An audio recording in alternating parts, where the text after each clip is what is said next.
Bom, gente, boa noite. Vamos lá para a nossa segunda aula.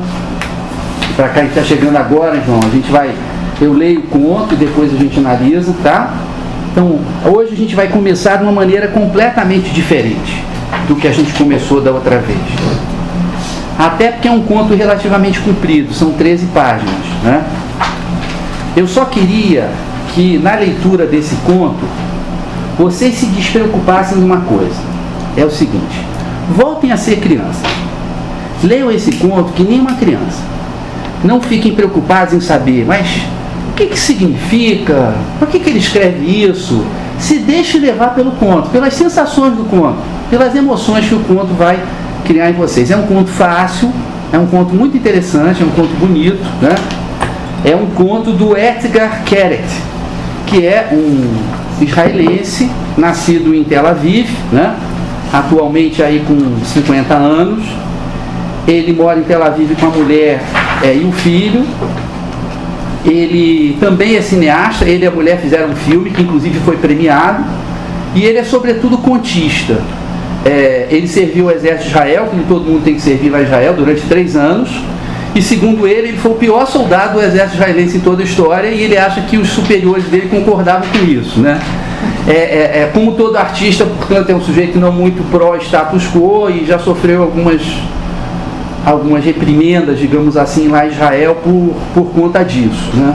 Mas ele vem conquistando o mundo inteiro, assim, a literatura dele, que é escrita em hebraico, vem sendo traduzido no mundo inteiro, porque é extremamente interessante, tem feito bastante sucesso. Você sabe qual filme que eles fizeram? Eu posso trazer depois, não tenho de cabeça não, tá? Mas depois é só procurar aí pelo Etgar Keret que vocês vão achar. Bom, então esse conto aqui, Terra da Mentira, de 2010, está num livro chamado De Repente Uma Batida na Porta. Esse De Repente Uma Batida na Porta é o primeiro conto do livro, que é um conto engraçadíssimo, que é o pessoal que invade a casa dele, né? Uns bandidos invadem a casa dele, querendo obrigar ele a contar uma história.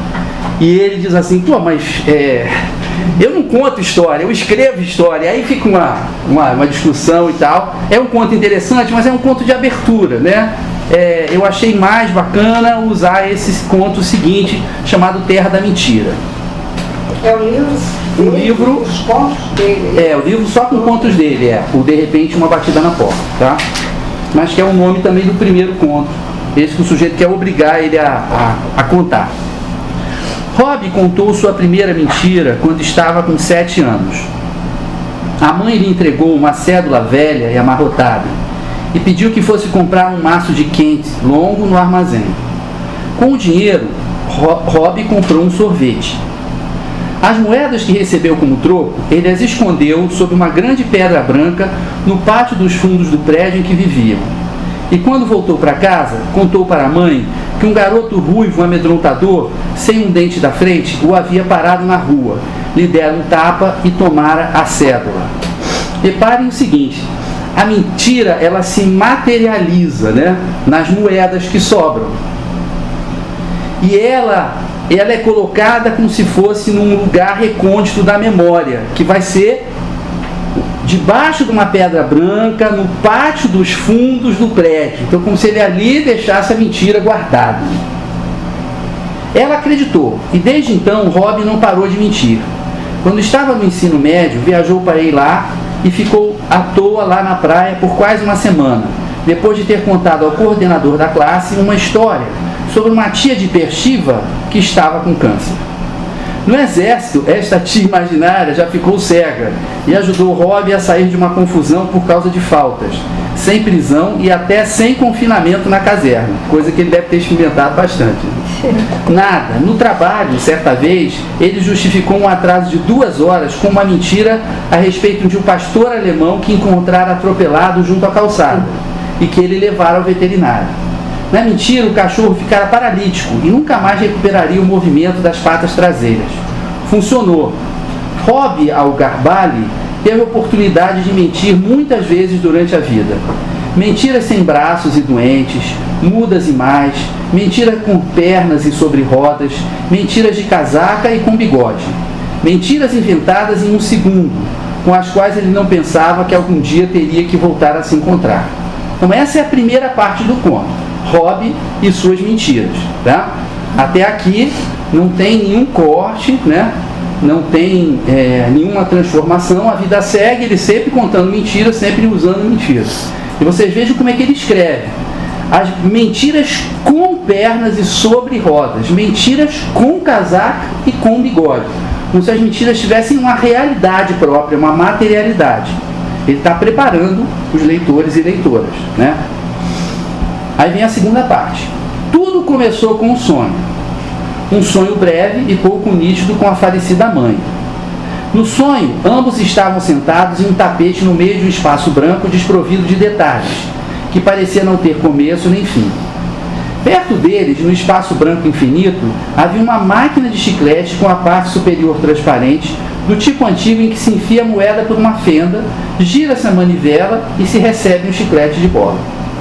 No sonho, a mãe de Rob lhe dizia que o mundo vindouro estava começando a enlouquecê-la, porque as pessoas eram boas, mas não havia cigarro.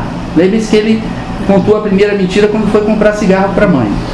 Não só não havia cigarros, como não havia café, nem rádio, nada. Você precisa me ajudar, Rob, ela disse. Precisa me comprar um chiclete. Eu criei você, filho. Todos esses anos lhe dei tudo e não pedi nada. Mas agora chegou a hora de retribuir a sua velha mãe. A mãe já estava falecida, né? Esse não é um sonho. Compre um chiclete de bola para mim. Vermelho, se for possível. Mas não tem problema se sair um azul. E no sonho, Rob remexeu os bolsos repetidamente, procurou uma moeda e não achou. Não tenho, mãe, disse em lágrimas. Não tenho moedas. Procurei em todos os bolsos. Como ele nunca chorava quando estava acordado, era estranho que chorasse no sonho. Você procurou também debaixo da pedra? A mãe perguntou e envolveu a palma da mão dele em sua própria mão. Será que elas ainda estão ali? E então ele acordou. Era um sábado, 5 da manhã. Ainda estava escuro. Rob se viu entrando no carro, dirigindo para o lugar onde vivera na infância. Sem movimento nas ruas, demorou menos de 20 minutos para chegar. No térreo do prédio onde antigamente ficava o armazém de Pliskin, havia sido aberta uma loja de artigos a R$ 1,99. E ao lado, no lugar da sapataria, havia agora uma filial de uma empresa de celulares que oferecia upgrades de aparelhos como se não houvesse o amanhã. Quer dizer, muitos anos depois, essa é a realidade, né? Mas o prédio continuava igual. Haviam-se passado mais de 20 anos desde a mudança deles, e não fora sequer pintado. O pátio também era o mesmo, com algumas flores, uma torneira, um registro de água enferrujado, muito mato. E no canto, junto à instalação do varal que anualmente transformava em sucata, deve ser sucata, jazia a pedra branca. Ele estava ali no pátio dos fundos do prédio onde tinha crescido, de parca, com uma grande lanterna de plástico na mão, sentindo-se estranho. 5h30 da manhã de um sábado. Se, suponhamos, aparecesse um vizinho, o que lhe diria? Minha falecida mãe apareceu para mim no sonho e pediu que eu lhe comprasse o chiclete, e então eu vim aqui para procurar moedas? Era estranho que a pedra ainda estivesse lá depois de tantos anos. Por outro lado, não é como se as pedras pudessem levantar-se e mudar de lugar. Ergueu a pedra cautelosamente, como se o escorpião pudesse estar escondido debaixo dela. Mas não havia nenhum escorpião, ou cobra, ou moedas. Apenas um buraco, com o diâmetro de uma laranja, do qual brotava uma luz. Rob tentou espiar dentro dele, mas a luz o ofuscou. Hesitou por um segundo e em seguida meteu a mão lá. Estendeu o braço todo, até o ombro, deitado no chão, tentando tocar alguma coisa no fundo do buraco. Mas o buraco não tinha fundo. E a única coisa que conseguiu tocar pareceu de metal frio, com uma manivela. A manivela de uma máquina de chiclete. Rob girou-a com toda a força e sentiu o mecanismo reagir ao toque. Agora tinha chegado o momento que o chiclete deveria rolar para fora, percorrer todo o caminho a partir das entranhas metálicas da máquina para a palma da mão de um menino emocionado, que o aguardava com impaciência. Esse era exatamente o momento em que tudo isso deveria acontecer, mas não aconteceu. E no instante que Rob acabou de girar a manivela, ele apareceu aqui. Agora começa um outro momento, né?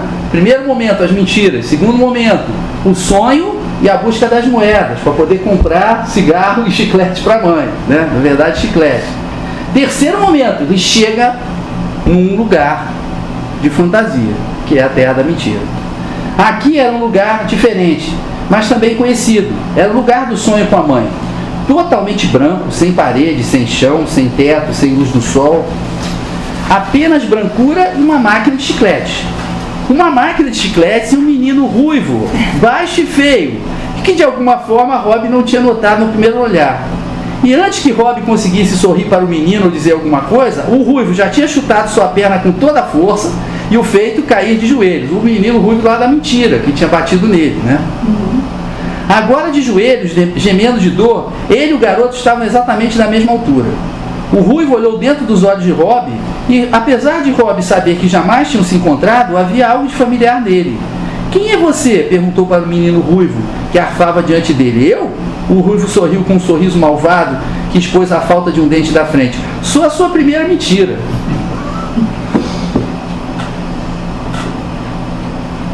Rob tentou se levantar. A perna que levara o pontapé doía como o diabo. O menino já tinha fugido. Rob examinou a máquina de chicletes de perto. Por entre os chicletes ocultavam-se bolas de plástico semi-transparentes com brilhos em seu interior. Ele vasculhou seus bolsos em busca de alguma moeda, mas depois lembrou que o ruivo tinha roubado sua carteira antes de fugir. Rob começou a mancar em uma direção qualquer. Como no espaço branco não havia nenhum marco, exceto a máquina de chicletes, a única coisa que podia fazer era tentar afastar-se dela. A cada poucos passos girava a cabeça, para verificar se a máquina estava realmente se tornando menor. A certa altura, ao voltar-se, viu um cão pastor ao lado de um velho magro, com um olho de vidro e os braços amputados. O cão ele reconheceu de imediato pela forma como avançava, meio se arrastando, as duas patas dianteiras puxando com grande esforço e a pelve paralisada. Era o cão atropelado da mentira, ofegante com esforço e emoção, feliz de encontrá-lo. Ele era o criador do cão. Lambeu, não era mais do que o dono, era o criador. Lambeu a mão de Rob e cravou-lhe um par de olhos brilhantes. Rob não conseguiu identificar o homem magro. Eu sou Rob, disse e assentiu com a cabeça. Igor, o velho, se apresentou. E com um dos ganchos adaptados ao coto dos braços, deu um tapinha nas costas de Rob. Nós nos conhecemos? Rob perguntou, após alguns segundos de um silêncio hesitante. Não, Igor respondeu, levantando a coleira do cão com a ajuda de um dos ganchos. Eu só estou aqui por causa dele. Farejou você a quilômetros de distância e ficou muito emocionado. Ele quis que viéssemos. Então não há nenhuma conexão entre nós, disse Rob com uma sensação de alívio. Eu e você? Não, nenhuma conexão. Eu sou a mentira de outra pessoa. Rob quis muito perguntar a Igor de quem ele era a mentira, mas não estava seguro de que fosse uma pergunta polida a ser formulada naquele lugar. Aliás, ele teria gostado de perguntar o que era exatamente aquele lugar e se havia ali, além dele, muitas outras pessoas ou mentiras, ou como quer que se denominassem, mas receou que fosse uma questão delicada. Então, em vez de falar, acariciou o cão aleijado de Igor. Era um belo animal e parecia muito feliz em encontrar Rob, que se apiedou dele e sentiu-se culpado por não ter inventado uma mentira um pouco menos dolorida e sofrida. A máquina de chicletes perguntou para Igor após alguns minutos. Com que tipo de moeda ela funciona? Liras, disse o velho. Antes esteve aqui um menino, disse Rob, que pegou a minha carteira, mas mesmo se a tivesse deixado, não havia liras nela. Um menino sem um dente?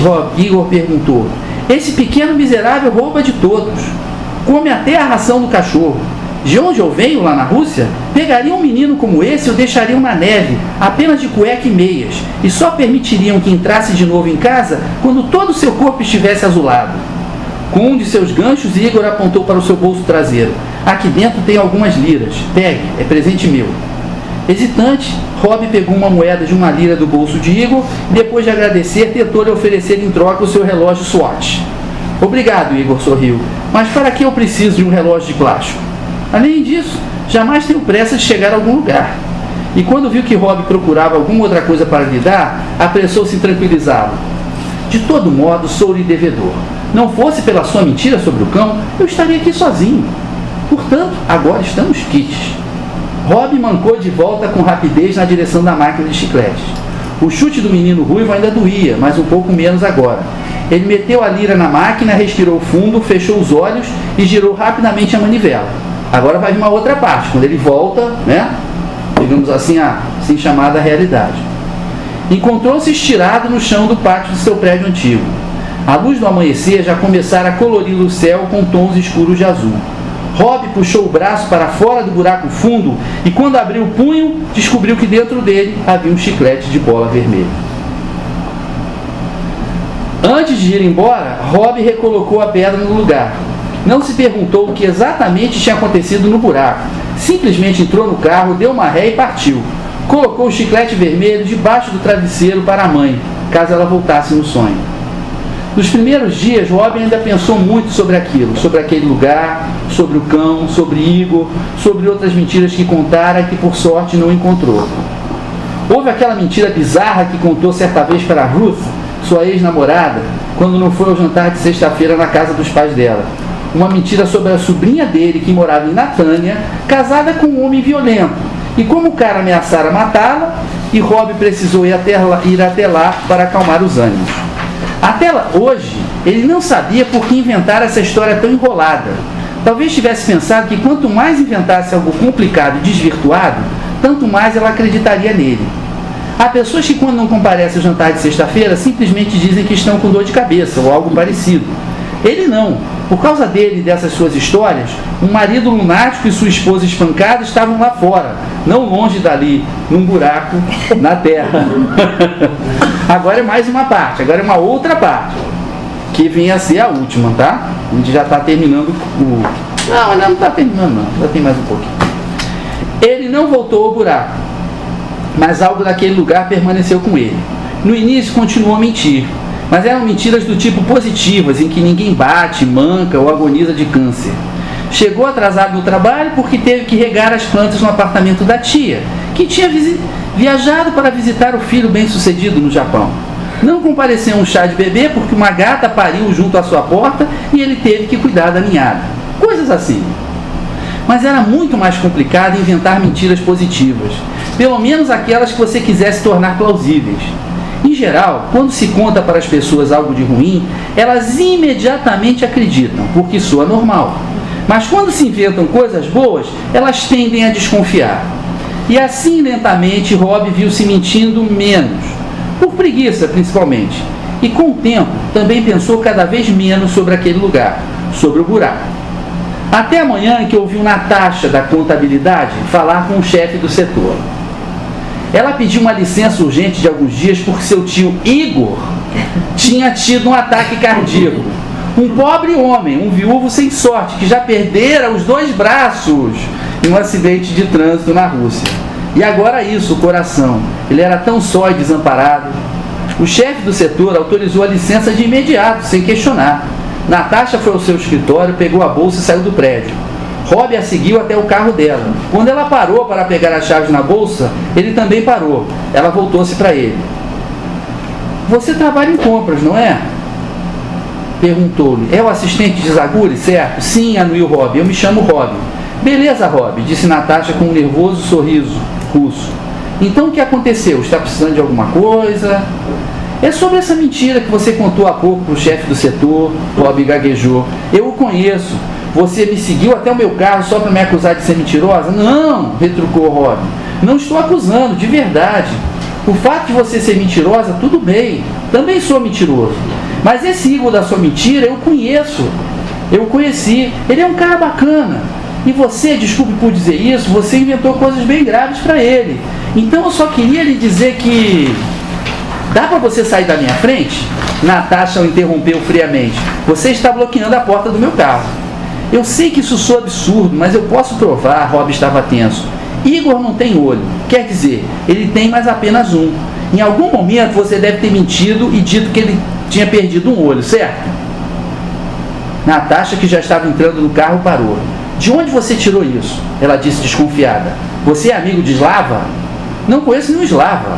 Rob balbuciou. Só Igor. Sério, se quiser posso levá-la até ele. Agora vem a última parte. Estavam no pátio dos fundos do antigo prédio. Rob moveu a pedra, deitou-se no solo úmido e meteu o braço no buraco. Natasha estava de pé acima dele. Ele estendeu o outro braço para ela e disse, segure firme. Natasha olhou para o homem estendido a seus pés.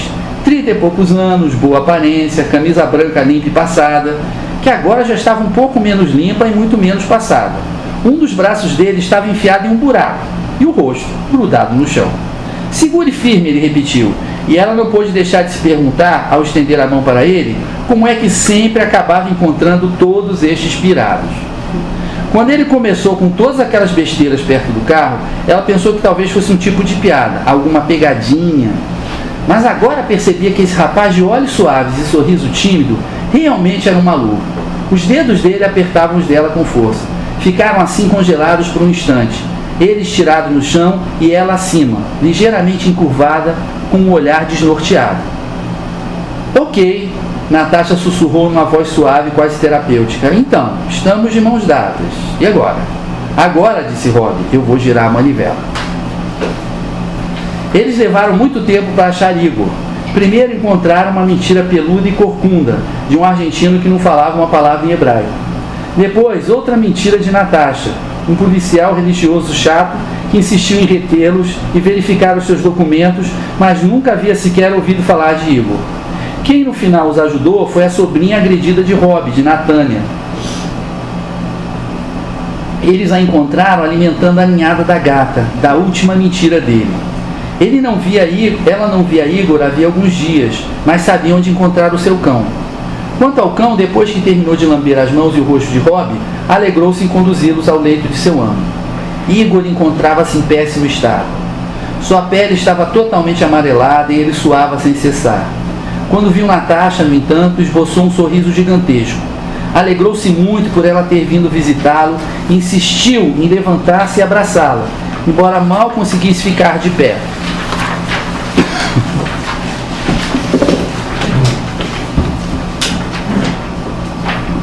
Àquela altura, Natasha começou a chorar e pediu-lhe que a perdoasse, porque esse Igor não era apenas uma de suas mentiras, ele também era seu tio.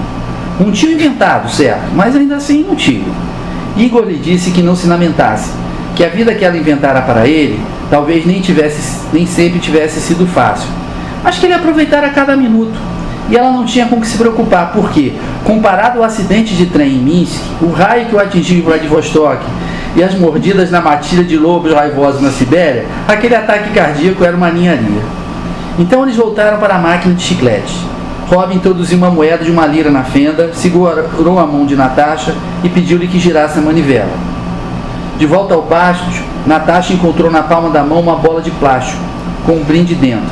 Um medalhão de plástico dourado e feio, com o formato de coração. Sabe, ela disse para Rob, eu deveria ir para o Sinai hoje à noite com uma amiga por alguns dias, mas acho que vou cancelar e voltar para cá amanhã para cuidar de Igor. Quer vir também? Rob assentiu. Sabia que para ir com ela, teria que inventar alguma mentira no escritório. Apesar de ainda não ter planejado qual, ele sabia que seria uma mentira alegre, cheia de luz, flores e sol. E quem sabe, talvez até mesmo, 1 ou 2 bebês sorrindo.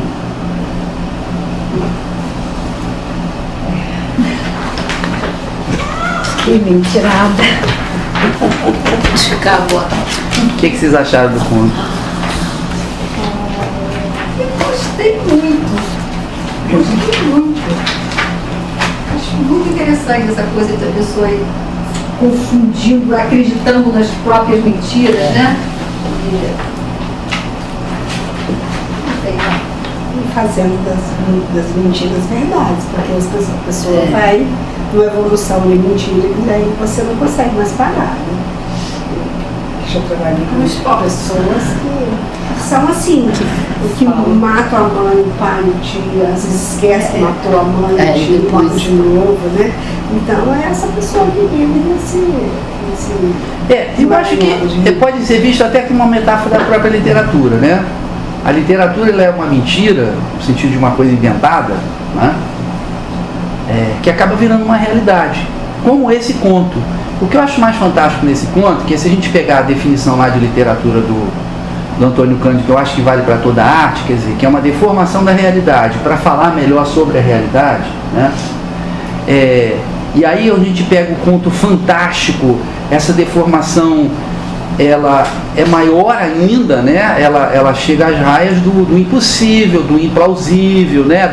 Daquilo que a gente chama mesmo de totalmente fantasioso, né?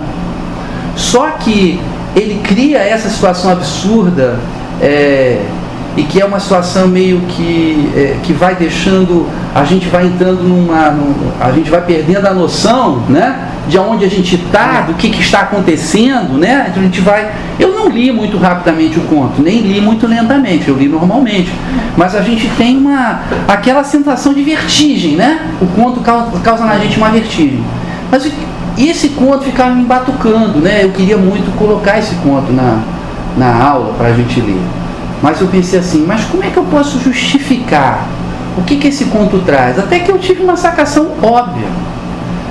Ele inventa uma situação fantástica, mas, na verdade, ele trabalha com sentimentos humanos reais. A saudade da mãe, a culpa e o remorso por ter inventado mentira, guardado a moeda, né? O desejo de escapar de uma punição de qualquer forma, no caso do exército, de poder fazer uma coisa, de não fazer uma coisa que ele não queria fazer, que ele não queria ir numa cerimônia lá de casamento, sei lá de que, de batizado, né? O jantar de sexta-feira. O jantar de sexta-feira, a moça, primeiro, com toda aquela agressividade contida, aquela dúvida, aquela... digamos assim, aquela desconfiança em relação a ele, né? Depois como ele e ela se sensibilizam, né? E se sentem responsáveis por aquilo que eles haviam criado, né? E aí passa a haver um vínculo entre os dois, que na verdade é um vínculo de... Claro que ela e ele já estão tendo, né, uma certa simpatia um pelo outro. Ela olhou o rapaz bonito, não sei o quê, parará. Mas a questão não é essa. O vínculo maior no momento é de solidariedade. Você quer vir comigo? Eu vou cuidar do Igor. Quer vir, quer me ajudar? Então, assim, quando você vai ver esse conto, ele não tem nada de fantástico nem de fantasioso, porque ele trabalha com emoções, né? Eu acho que com as nossas emoções, e mexe com as nossas emoções. O reflexo daquela primeira mentira que foi tão marcante assim para ele, como aquilo reverbera o resto da vida dele. Aquilo era um start para a mãe, né? Mentiu para a mãe. Mentiu para a mãe e aquilo ficou. Eu estava lendo uma resenha. Não tem a ver com aquela questão de sonhar o mesmo sonho, né? Sim. Uma definição de amor. Sim, assim. é verdade. Sonho que se sonha só, ou seja, é só um sonho que se sonha só, mas sonho que se sonha junto é realidade.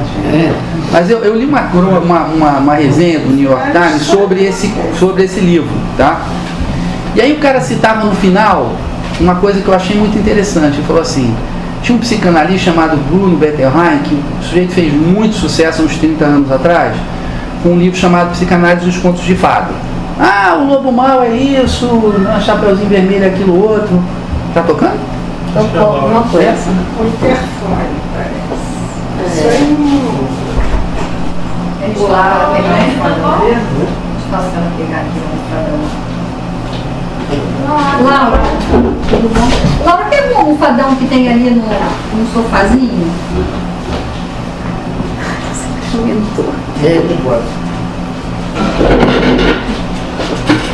Oi, gente, tudo bom? Boa noite. Boa noite. E aí o Bruno Bettelheim, né? O Bruno Bettelheim, ele dizia, para concluir a análise que ele fazia dos contos de fada, é que os contos de fada mexiam, digamos assim, obviamente com o nosso inconsciente, com os nossos medos, né? Nossos terrores, nossos sentimentos talvez às vezes mais agudos. Tem um aqui para você, Laura. E ele compara com o Edgar Keret, que é o que esse conto faz com a gente, né? Eu acho que esse conto ele emociona muito, porque ele mexe com o nosso...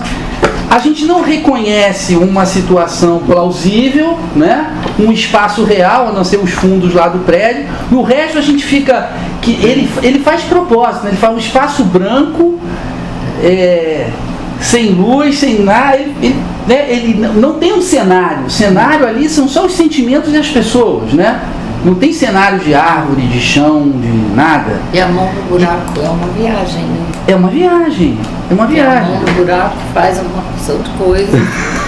Manivela. Várias Não, Manivela, O legal é que você realmente acredita que aquele lugar é real no final, né? Quando eles vão voltar para cuidar do Igor, faz todo sentido. Você não está pensando que aquilo é uma mentira.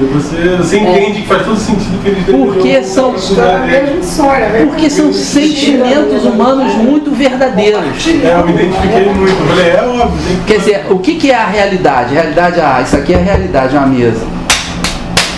Não me diz nada, entendeu? Agora, aquela fantasia onde tem aquela relação tão forte de solidariedade, da moça arrependida querendo cuidar do tio, é um tio inventado, mas é um tio, eu inventei um tio, eu não inventei um Zé Mané qualquer, eu inventei um tio, né? Eu não posso abandonar o tio, o cachorro, é lindo, e ao mesmo tempo aquela coisa de infância, porque a máquina de chiclete, rodar, cai a bolinha, e quando cai a bolinha na mão dela e tem um coração, tá na cara, né? Você tá apaixonada, você esse rapaz aí vai ser o seu namorado. Então, eu fiquei assim, eu tenho que colocar esse mentiroso encontra mentiroso. Quando ele fala, não, mentirosa não tem problema ser mentirosa não, eu também sou. Todo mundo não sei, eu achei esse conto. Eu acho que ele amplia a nossa noção. Eu acho que ele amplia a nossa noção de literatura, né? No sentido de que não importa se a literatura é fantástica, se ela está mexendo com sentimentos humanos, que é isso que é a literatura, né? Permitir que a gente tenha novamente contato com sentimentos humanos de outras pessoas em outras situações, né? Por mais fantástico que seja, um reconhecimento da gente. É incrível, a gente se reconhece, a gente reconhece. Entendeu? Se colocasse um cenário todo plausível, mais emoções, sentimentos, comportamentos que não fizessem nenhum sentido, que não dissessem nada pra gente. Aí sim nós teríamos um estranhamento. O Bettenheim citava ele naquele sentido que ele fala nesse psicanálise dos contos de fadas, da coisa de que os contos de fada trazem situações marcantes da vida, do crescimento da criança. A menstruação, o picou o dedo com a roca do troço lá, o incesto, a Kodani, né, que é apaixonada pelo pai, o pai é apaixonado, enfim, fala que são os sentimentos do crescimento também, né? E esse conto, ele vai lá na infância, família, entendeu? Cachorro. Por que o menino ruivo ia bater nele? Na verdade, ele devia ter medo mesmo. Menino ruivo em Israel não deve faltar, né? Ele devia ter medo de apanhar, de ter um menino desse na escola, né? Por mais que fosse uma invenção, não é uma invenção vinda do nada, né? O legal é que ele começa pela coisa mais real que a gente tem, que é a dor, né? Que os filósofos usam para descrever o que é real e o que não é. É o chute, é a pedra que bate e dói.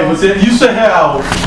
Mas depois a gente vai conhecer outras coisas que também estão nesse mundo. Eu achei legal que começa com a dor. Levando a porrada do menino.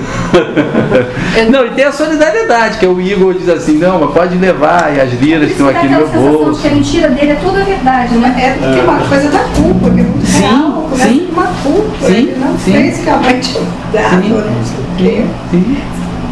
tudo começa e acaba. E aí ele tem um sonho. Né? E ele fala assim, tudo começou com um sonho, né? Tudo começa com um sonho. E aí é muito legal porque assim, tem um espaço do sonho, tem um espaço do real e tem um espaço que foi criado pela mentira. E que é um espaço meio onírico, meio lírico também, mas onde ali tem uns problemas. O garoto bate a carteira dele, o garoto rouba os outros, o garoto come a ração do cachorro e tudo. É um negócio assim, né? Gente, obrigado. A mão no buraco, na hora que meteu a mão lá no buraco e ficou procurando, eu lembrei da Alice. Né? Você lembrou?